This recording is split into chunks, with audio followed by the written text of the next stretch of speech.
कभी McMahon line तो कभी एलएसी। चीन हमेशा कुछ ना कुछ यहाँ पर ऐसा वैसा करने की सोचता रहता है, लेकिन अब और नहीं, क्योंकि अब चीन को सबक सिखाने के लिए भारत ने एक जबरदस्त प्लान बनाया है। क्या है वो प्लान और कैसे इस प्लान से होगी चीन की नींद हराम, आज बात इसी मुद्दे पर करेंगे। Hello and welcome to Uncut, मैं हूं आपके साथ आशी सिंह। मोदी सरकार ने चीन सीमा एलएसी पर लगे गांव को डेवलप करने के लिए वाइब्रेंट विलेज प्रोग्राम शुरू किया है। इसके तहत अरुणाचल प्रदेश, सिक्किम, उत्तराखंड, हिमाचल और केंद्र शासित प्रदेश लद्दाख के 19 जिलों में 46 ब्लॉक के 2976 गांवों को चुना गया है। इस प्रोग्राम को औपचारिक तौर पर लॉन्च करने के लिए खुद गृह मंत्री अमित शाह अरुणाचल दौरे पर पहुंचे थे, जहां से उन्होंने चीन को खरी खोटी सुनाते हुए सीधे सीधे कह दिया है कि भारत अपनी जमीन पर सुई की नोक बराबर अतिक्रमण भी नहीं बर्दाश्त करेगा, जिसके बाद से चीन को मिर्ची लगी हुई है।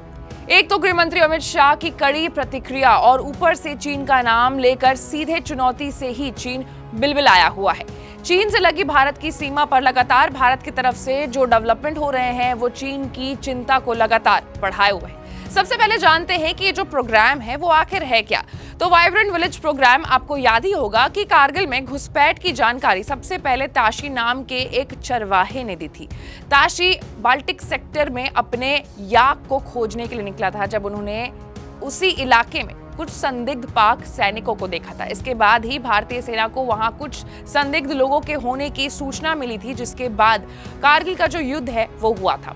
इसलिए माना जाता है कि किसी भी देश की सीमा पर बसे गांव उस देश की इंटेलिजेंस की सबसे पहली कड़ी होते हैं। दुश्मन या पड़ोसी देश की सीमा पर क्या गतिविधि हो रही है, इस पर सबसे पहले उन गांव वासियों की ही नजर पड़ती है। इसके साथ ही साथ सीमा के गांव को विकसित करके उन्हें मुख्य धारा से जोड़ना भी वाइब्रेंट विलेज प्रोग्राम का बड़ा लक्ष्य है। चीन ने भले ही इस पर पहले ही काम करना शुरू कर दिया है, लेकिन अब भारत पीछे नहीं है। जो चीन लगातार सीमा पर गांव बसाने और इंफ्रास्ट्रक्चर को मजबूत करने में लगा है, उसे भारत के वाइब्रेंट विलेज प्रोग्राम से बड़ी परेशानी हो रही है।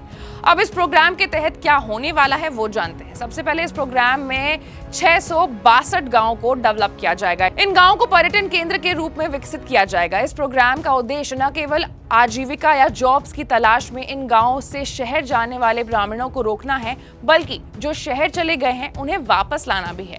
पीएम नरेंद्र मोदी ने भी इस योजना के महत्व के बारे में कहा था कि सीमा से सटे गांव से पलायन राष्ट्रीय सुरक्षा के लिए बुरा है और बजट में सीमावर्ती गांव में सुविधाओं को बढ़ावा देने वाले प्रोविंस शामिल किए जाएंगे। केंद्र सरकार ने इस प्रोग्राम के लिए 4,800 करोड़ रुपए का फंड रखा है। इसमें से 2,500 करोड़ रुपए सिर्फ रोड कनेक्टिविटी के लिए निकाले गए हैं। पहले चरण में प्राथमिकता के आधार पर 662 गांवों की पहचान की गई है, जिसमें अरुणाचल प्रदेश के 455 गांव शामिल हैं। इसके अलावा अगर बात करें तो हिमाचल प्रदेश से 75, उत्तराखंड से 51, सिक्किम से 46 और लद्दाख से 35 गांव हैं। इन गांवों को सड़क से जोड़ा जाएगा ताकि आर्थिक विकास बढ़े और लोगों को रोजगार मिले। गांव में कम्युनिकेशन कनेक्टिविटी के साथ पर्यटन को बढ़ावा दिया जाएगा। गांव में खेती को बढ़ावा देने के साथ ही रोजगार के दूसरे साधन पर भी जोर डाला जाएगा। पलायन को रोकने के लिए कई और योजनाओं को भी जोड़ा जाएगा।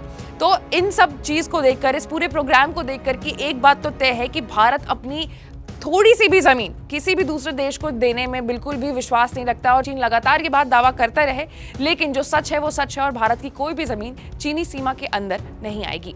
ऐसे तमाम बड़े खबरों से अपडेटेड रहने के लिए आपको अनकट को लाइक, सब्सक्राइब और शेयर करना होगा। मैं थी आपके साथ आशी सिंह।